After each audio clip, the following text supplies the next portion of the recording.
your point, this election will be coming down to those pocketbook issues. And there are two questions that work in Trump's favor. One being of when asked to Kamala Harris, what do you say to people when the prices of everyday goods were lower in the Trump administration opposed to the Biden-Harris administration? And hey, your policies sound great. Why haven't they been implemented in the past 3.5 years? How do you think she answered those questions on the debate stage? And what further explaining does she have to do in the next 60 days or so to get those undecided votes, especially in those battleground states? I think that she handled them well enough, particularly when you juxtapose Donald Trump, who's saying, I've got plans to make plans, or whatever that crazy line was. And so I think that she handled it enough, but she's not there yet. She's going to have to put more meat on the bones. I think there's going to be an interest rate cut coming, pretty imminently, which will work in her favor. If we continue to see that inflation number tick down, she's got to hope that some of the stuff that's directly out of her control, those arrows go in the right direction. But this can't just be the usual Democratic talking points of we're going to raise taxes on the wealthy and the corporations, because frankly, that doesn't do anything to help you. And this question is, what have you done for me lately? Just because you're going to extract pain from the wealthy or from corporate America doesn't necessarily mean it's going to help me. And so those are the kinds of things that she's going to really need to speak to.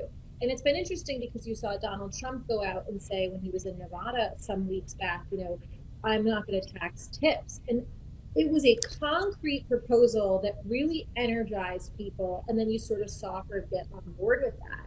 And I think she's going to need to come up with more things like that are very concrete, that affect a particular constituency, specifically in those 7 battleground states.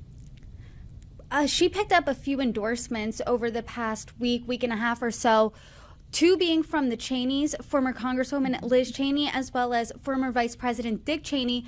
After the debate, Taylor Swift came out and not only endorsed her, had a jab at J.D. Vance, called herself a childless cat lady. In your time in politics, how much do endorsements help, especially if it's from a celebrity or even from the opposite party? Does that affect the undecided voter? Does that affect turnout at all? Taylor Swift obviously has a little bit of a cult-like following, and so I put her in a separate category. She could actually genuinely energize some of the youth vote. We did see voter registration numbers. I think they said a few 100,000 people registered to vote off of her tweets and her endorsements. Now, which states are those in? Is that actually impactful in terms of swing states? Do those people turn out? I'm yet to be sold on that. But I do think that in terms of momentum, it's all important, right? It just keeps everyone. I've always said that polls are important not for what they say, but for what they project. People want to be with a winner. When they feel like it's groupthink, it's natural, it's lemmings. When people feel like something is moving in a direction and that thing is moving and that's going to be a winner, human instinct is to want to be on that board. So that's where I think endorsements are important. I think it's helpful in media cycles. I think the more she can show Republicans, and by the way, Dick Cheney is not, a right of center Republican. He is a neocon.